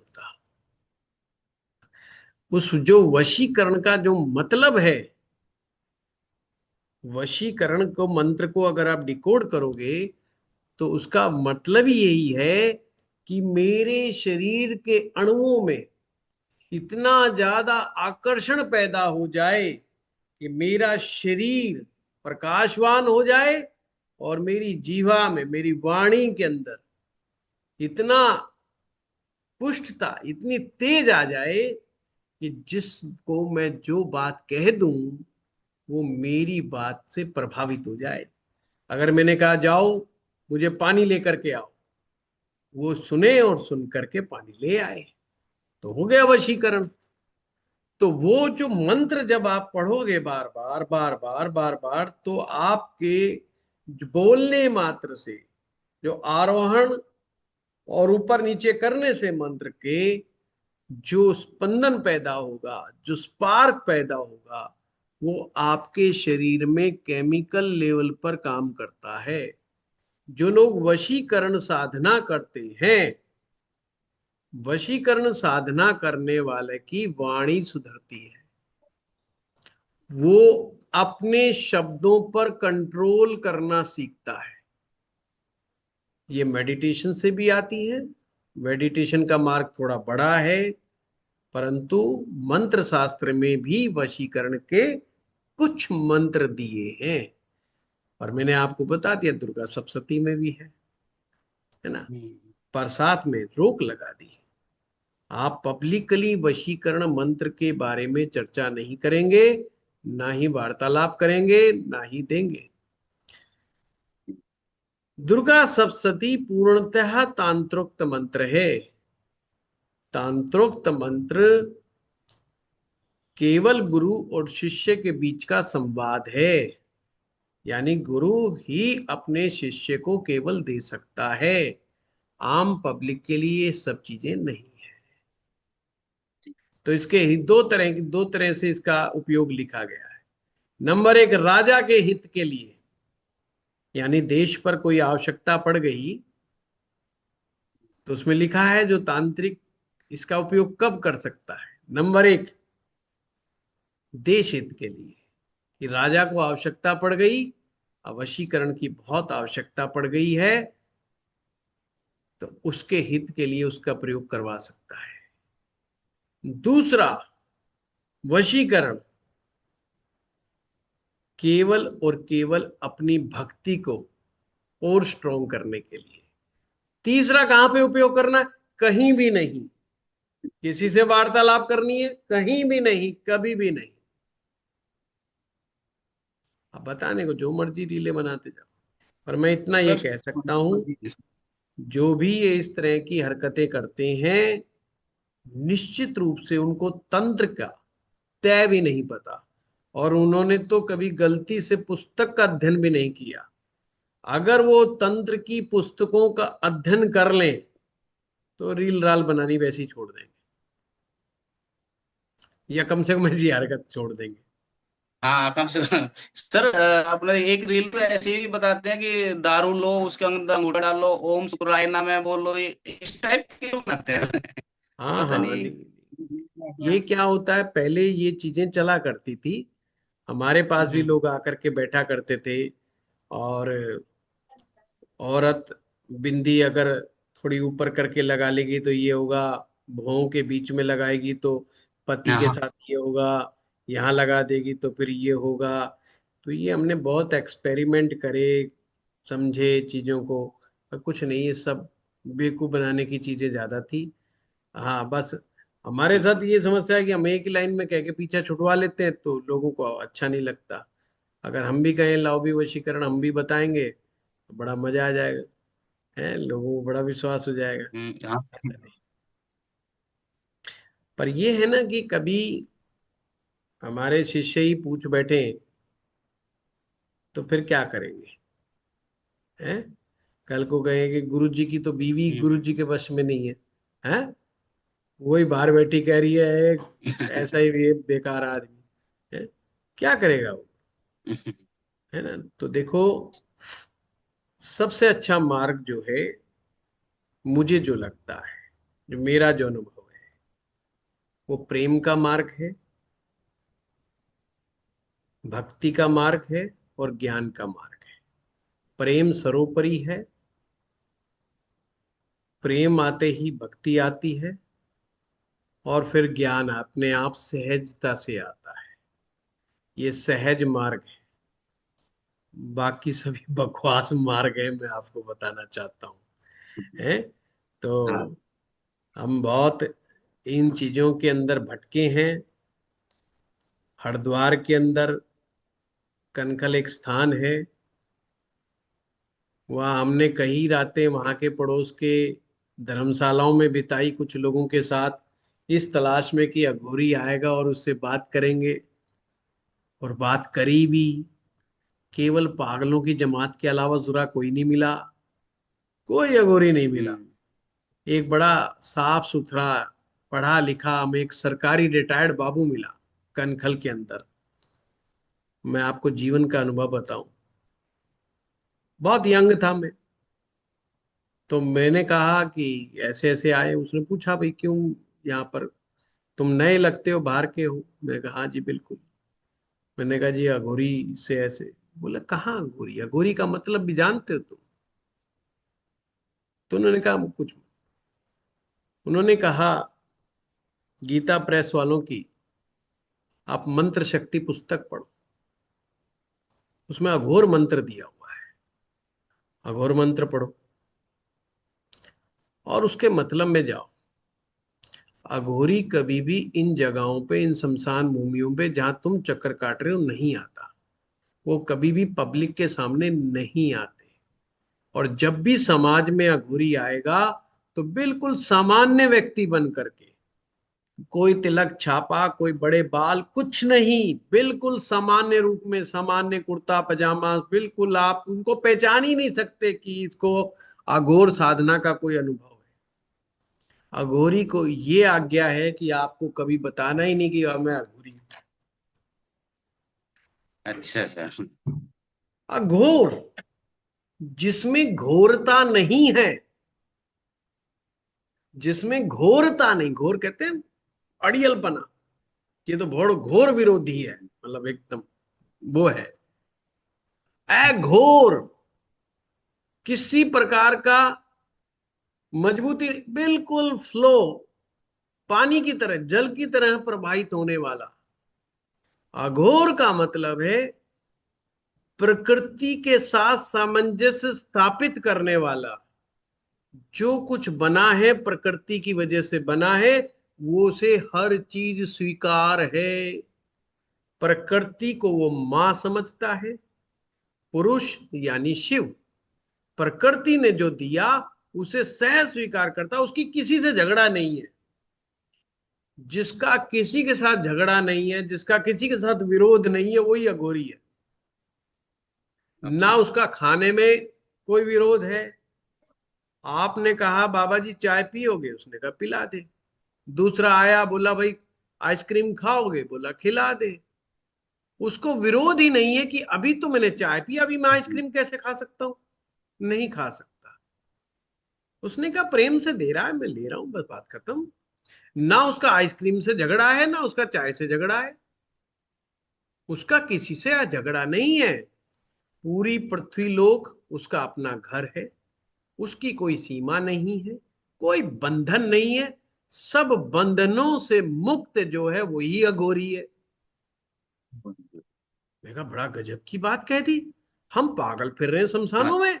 उसने कहा माया नगरी है ये माया नगरी है। कहाँ फिर रहे हो? या तो मायावी लूटपाट करने वाले लोग हैं, विक्षिप्त मानसिकता वाले लोग। मैंने कहा आज से इन तांत्रिकों की यात्रा समाप्त। उसके बाद दो चार तांत्रिक हत्थे चढ़े, समझ में आ गया ये तो दारूबाज लफंडा टाइप लोग बैठे हैं, स्वांग रचने वाले लोग बैठे हैं, ये तो कहाँ से तंत्र। उस व्यक्ति ने मुझे बड़ा प्यारी बात कही कि तंत्र का पुस्तक का अध्ययन क्यों नहीं करते तुम, इनमें काहे भटकते हो? जो रियल तंत्र लिखा हुआ है उसमें जाओ ना, उसको पढ़ो। हम्म। फिर देखो क्या कुछ ऐसा लिखा हुआ है क्या कि खून टपका दो, बलि दे दो? कुछ नहीं था, कुछ भी नहीं था। मकार है जी, पंचमकार है जी, मकार लेने पड़ेंगे, मत्स्य मैथुन और ये और वो। अरे भाई उसका मतलब ही कुछ और था। मांस, मत्स्य मैथुन, उनको मुद्रा, उनको बना दिया कुछ का कुछ। वो तो बड़े ही स्पिरिचुअल वर्ड्स थे, हम्म। पर हमने कुछ का कुछ बना दिया। तांत्रिक साधनाएं सीधे ही जाकर के शमशान भूमि में नहीं होती है। अपने घर को ही शमशान समझ करके जो शमशान साधना करता है वो भी सच्चा तांत्रिक है। यानी सब से विमुक्त हो जाए, सबसे लड़ाई झगड़ा खत्म हो जाए, एक व्यक्ति उसका दुश्मन बचे ही ना इस धरती लोक पर। सांप भी उसको जीव नजर आए, बिच्छू भी उसको बड़ा प्यारा लगे, कुत्ता भी उसको प्यारा लगे, और एक इंसान तो प्यारा लगे ही लगे, वो है अघोर। वो है अघोरिज्म।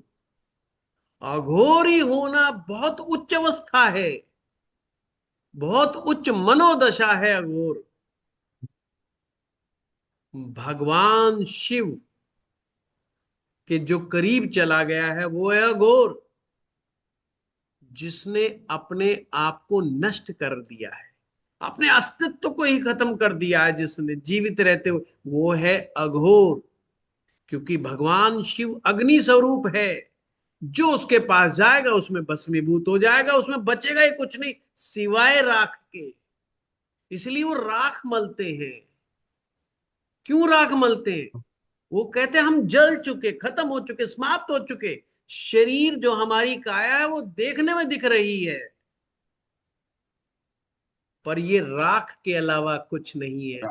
हमारी जो काया है ना, ये राख है, ये दिखाई दे रही तुम्हें काया है। तो अघोर में कहा गया भाई राख मल लो। राख का मतलब तुम जल चुके हो, खत्म हो चुके हो, समाप्त हो चुके हो, तुम्हारा अस्तित्व खत्म हो चुका है। तुम्हारा एक ही काम है, पुरुष की सानिध्य में जाना, पुरुष की साधना करना, और प्रकृति के साथ सहचार्य करना। सहचार्य करना जैसे प्रकृति तुम्हें दे रही वैसे करना। आज खाने को नहीं मिला तो भूखे सोना है, मिल गया तो खा लेना है। 3 बार मिले 3 बार खा लेना, 5 बार मिले 5 बार खा लेना, 10 बार मिले 10 बार खा लेना, एक बार भी ना मिले तो एक बार भी मत खाना। यह है घोर। जी। कोई टाइम नहीं कि 3 बार खाना के 2 टाइम खाना के 1 टाइम खाना, जो मिल गया मौज।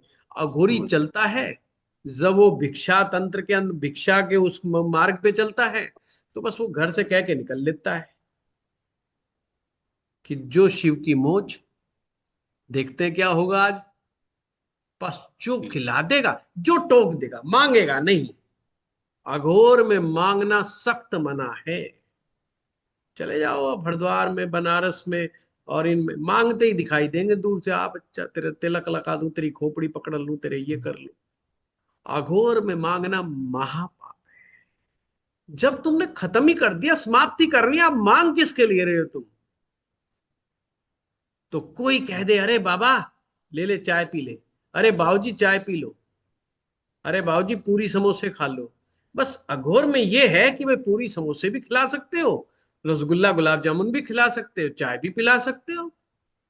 और अगर कुछ नहीं है, कुछ नहीं है, कोई भक्ति से मांस दे, समझना, भक्ति से मांस दे, वो अगर खुद खा रहा है तुम्हें के भोजन में, मैं तुम्हें यही परोसना चाहता हूं, तो मांस को मांस नहीं समझना,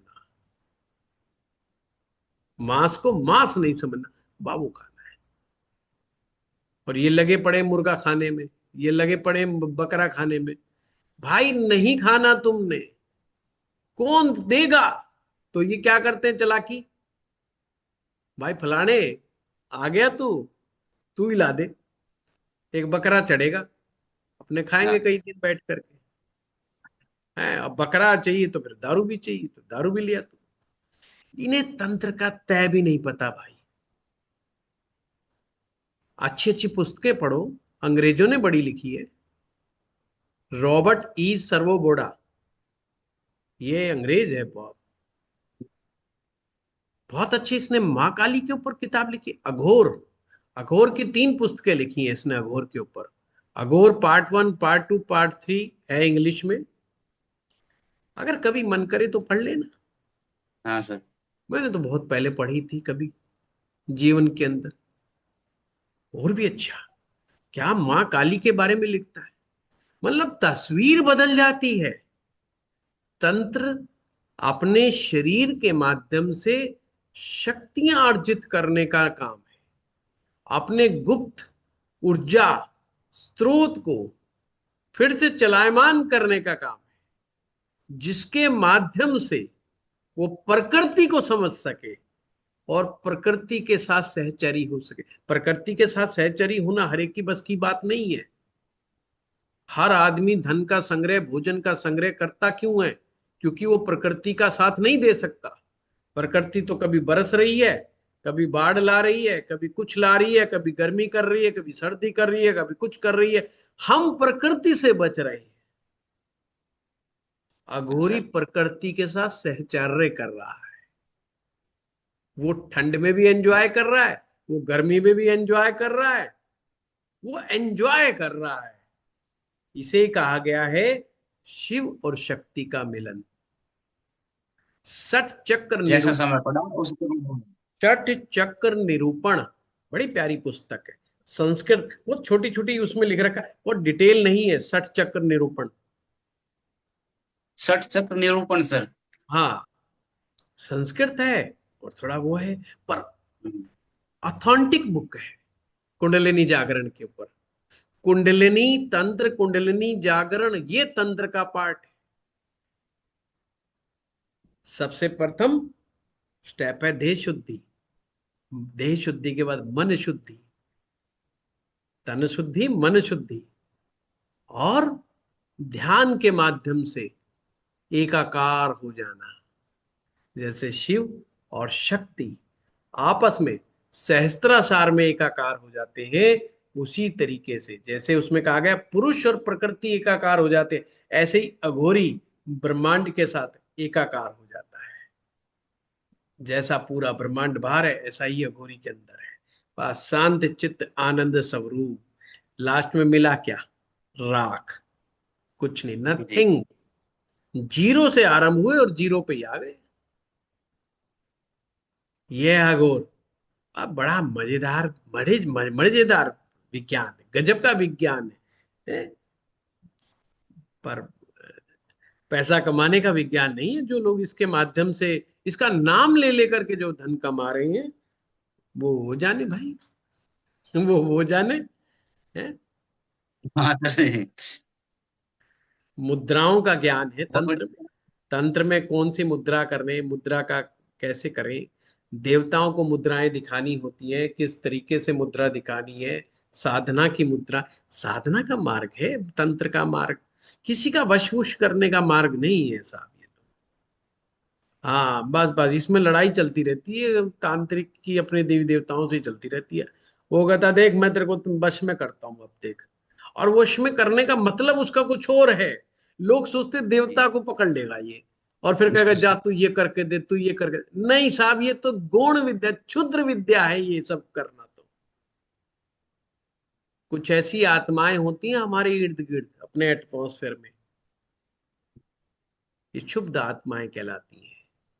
ये तो मंत्र बोल देने मात्र से वश में हो जाती है। तुमने मंत्र बोल दिया और वश में हो गई। करोगे क्या उन शुद्ध आत्माओं का? वो इस संसार में थी जब भी दुखी थी, अब है अब भी दुखी है। तुम्हारा क्या भला कर देंगी और किसी का और क्या क्या भला कर देंगी? वो तड़पती हुई आत्माएं हैं। जो जब हमारे कर्म अच्छे नहीं होते तो हम इसी लोक में विचरते रहते हैं। जितना पुण्य बढ़ेगा उतना हमारी आत्मा का बल बढ़ेगा, और आत्मा का बल बढ़ेगा तो हम ऊपर के लोकों की यात्रा करते हैं।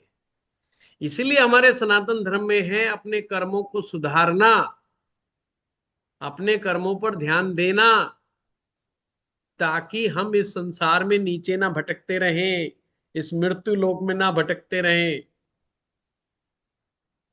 और मृत्यु लोक में भटकने को क्यों गलत माना गया है? क्योंकि तांत्रिक उल्टा सीधा टेढ़ा मेढ़ा मंत्र भी पढ़ देगा तो तुम उसके पास आ जाओगे। छोटा मोटा तांत्रिक, बस जो मंत्र पढ़ देने वाला तांत्रिक, उसी से तुम वश में हो जाओगे।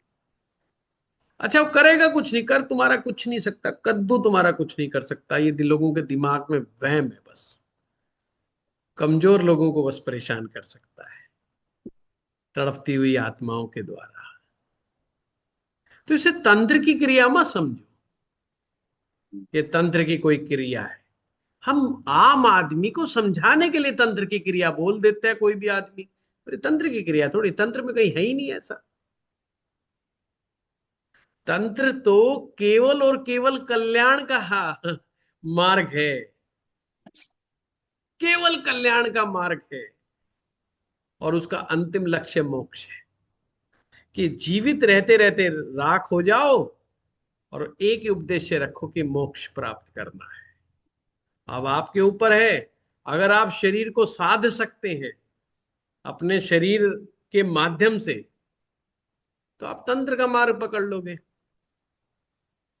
अगर आपको लगता है नहीं भाई मैं इतना कठोर नियम नहीं पालन कर सकता, क्या पता साला कोई 3 दिन तक ही ना पूछे मुझे कि भाई चाय भी पी ले, तो चौथे दिन क्या होगा, है मरने वाली का कंडीशन आ जाएगी, तो अघोरी नहीं बनते, तो आदमी मांत्रिक बन जाता है।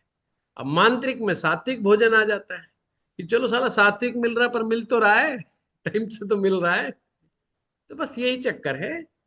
भक्ति मार्ग सबसे बढ़िया, मिठाई खाओ, रसगुल्ले खाओ, गुलाब जामुन खाओ, मस्त खाओ है, भगवान को लगाओ, खुद खाओ, भगवान को लगाओ, जो खुद को खाना वही भगवान को चढ़ा दो, बस हो गया भक्ति। इतनी मजेदार है। बोला आज लगता है बिहारी जी तो बस मक्खन मिश्री खाएंगे, खानी खुद ने है। आज तो बिहारी जी छोले भटूरे खाएंगे, छोले भटूरे ला के लगा दिए, खाने तो खुद नहीं है। तो भक्ति भक्ति बड़े मजेदार है। और फिर ऊपर से कह रहा है देख खिलाए ना छोले भटूरे, क्या याद करेगा तू, मेरे पास रह रहा है तो मौज कर रहा है, कहीं और जाके देख तुझे कुछ ना मिले। लड़ भी रहा है, सुना भी रहा है, लड़ भी रहा है। वो एक अजीबोगरीब अलग ही संसार है, पर वो भी बड़ा प्यारा सा, वो प्रेम का मार्ग है।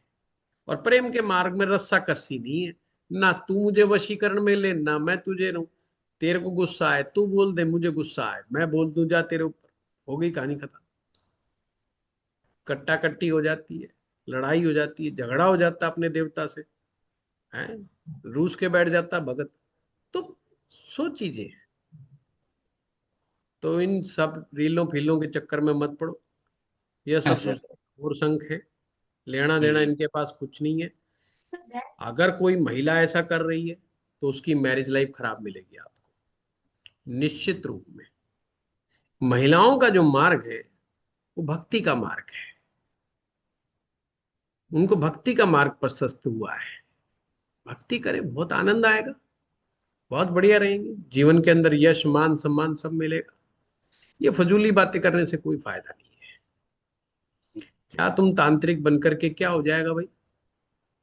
फिर एक महिला है, क्या नाम है, वो कहती मैं बहुत पढ़ी लिखी हूँ, मेरे पास किसी ने भेजा, नाम मैं भूल रहा हूँ, हरियाणा से ही है वो भी,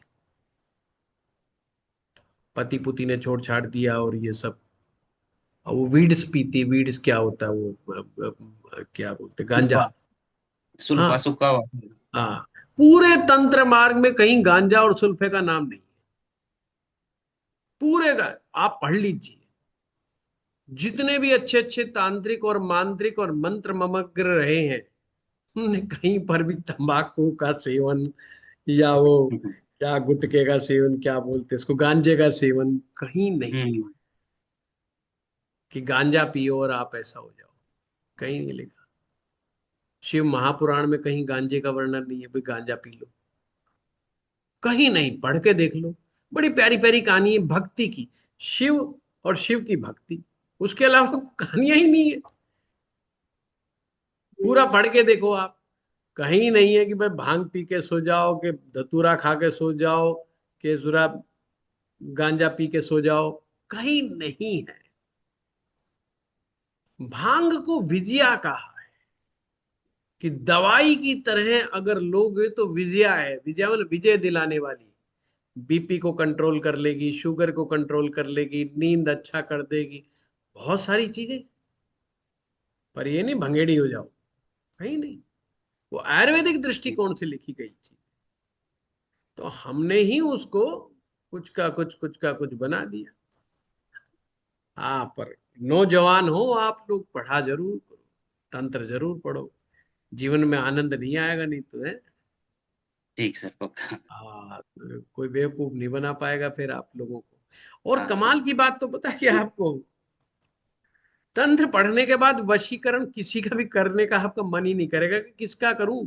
सारे तो दूसरे ढकोर शंके कि इन दूसरों को कब्जे में करके करूंगा क्या मैं, इन गधों को कंट्रोल में करके मैं क्या करूं।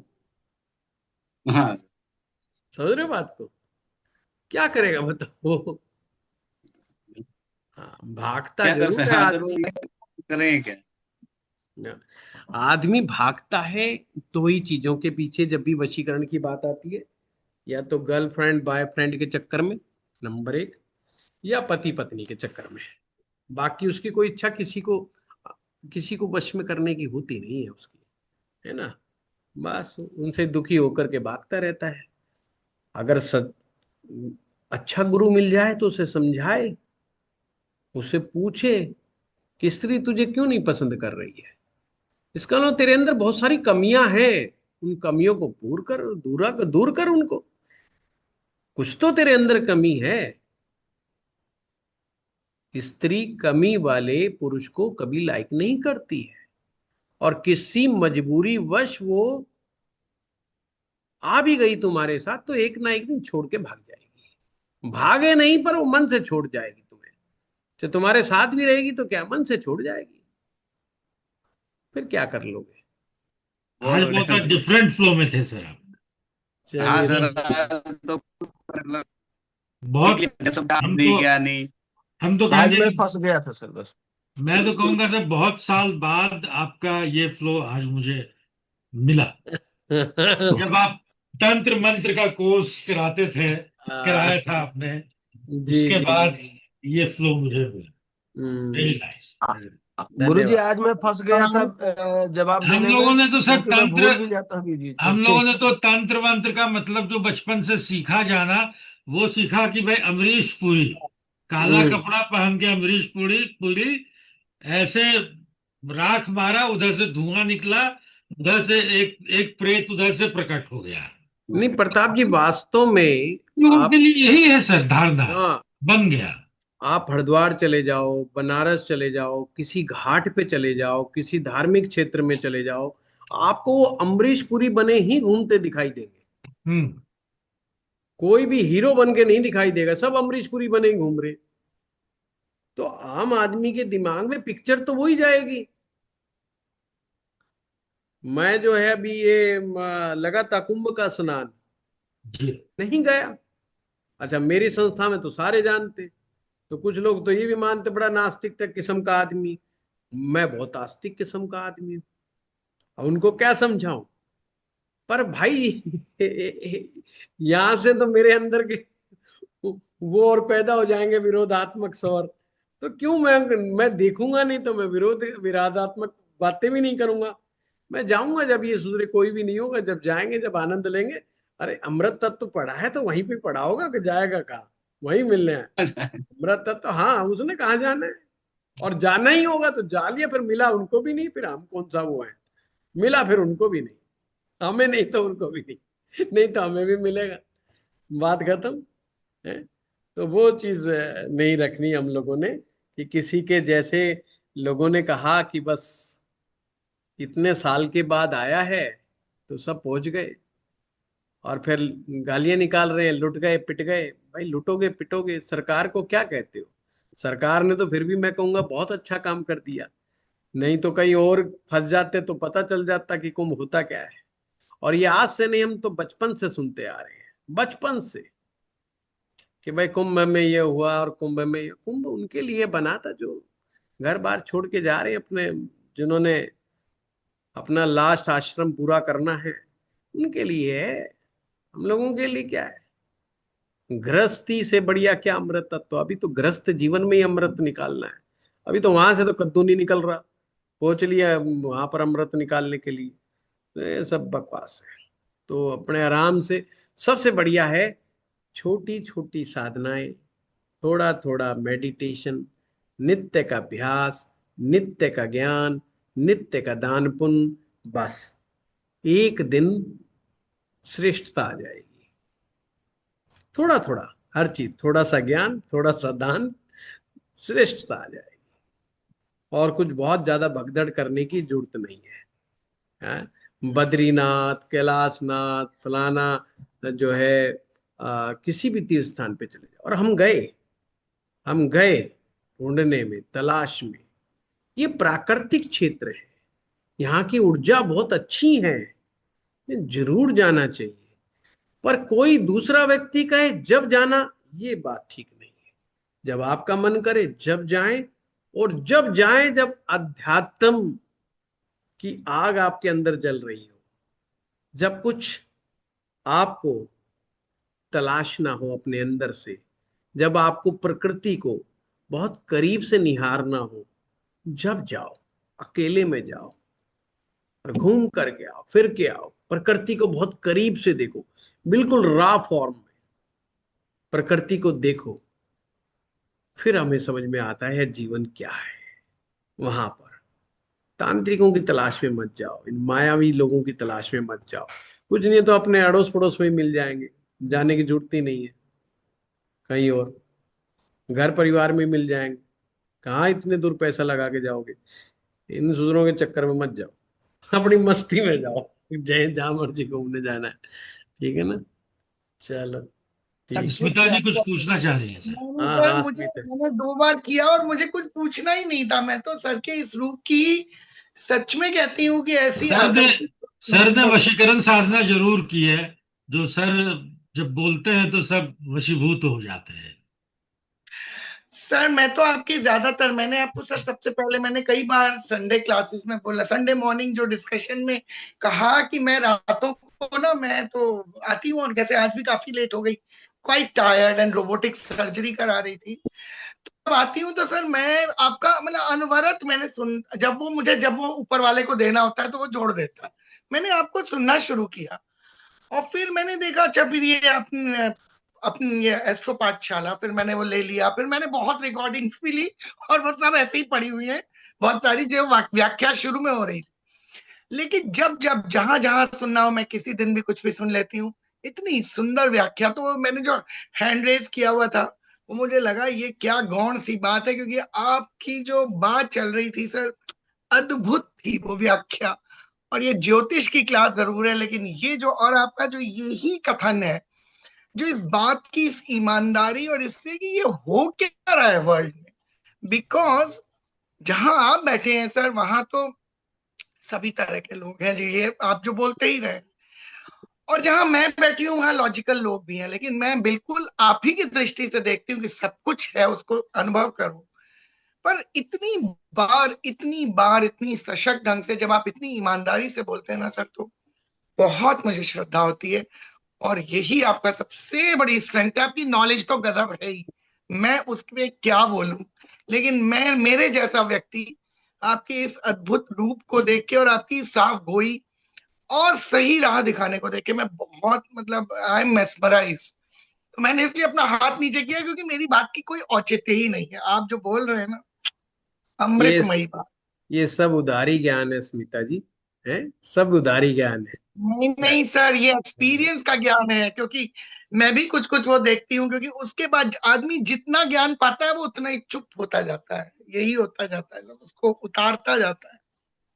सर और जो आपने, इस कोर्स का आज समापन है, तो आप बहुत बढ़िया। कोर्स का आप पूरा सभी कर लें। लोगों को बहुत बहुत धन्यवाद, बहुत बहुत साधुवाद।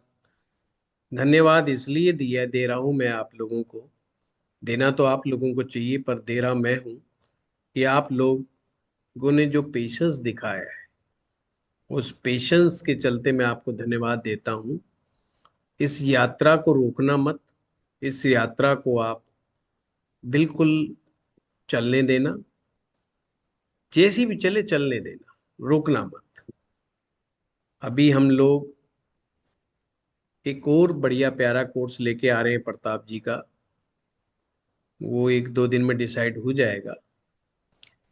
बहुत लंबे समय से लघु पराशरी के पढ़ाने के ऊपर चर्चा चल रही है। और अगर आप लोग ज्योतिष के रॉ फॉर्म को देखना चाहते हैं, रॉ फॉर्म, जैसे मैंने अभी प्रकृति की रॉ फॉर्म की बात की, ज्योतिष की भी अपनी रॉ फॉर्म है। वो लघु पराशरी में आपको देखने को मिलेगी। यानी कि ऋषियों ने जैसा लिखा है, अच्छा लिखा है, सच्चा लिखा है, टेढ़ा लिखा है, मेढ़ा लिखा है, जैसा भी लिखा है बिल्कुल एज इट इज आपको समझना चाहते हो तो आपको लघु पराशरी के सूत्रों को सीखना चाहिए। क्योंकि हम जब तक पूरे नहीं होते, जब तक हम एक बार अपने ऋषियों के दर्शन को नहीं समझ लेते। ऋषियों ने जीवन को समर्पित किया ज्योतिष के क्षेत्र में, और उन्होंने क्या पाया, उन्होंने अपने अनुभव क्या लिखे। मैं ये नहीं कहता वो सारे सूत्र बहुत काम के हैं, पर जितने भी सारे सूत्र आज नए हैं वो सारे उन्हीं सूत्रों के कारण है। ये बात अवश्य है। तो लघु पराशरी के बिना कोई भी व्यक्ति पराशर ज्योतिष को सीख नहीं सकता।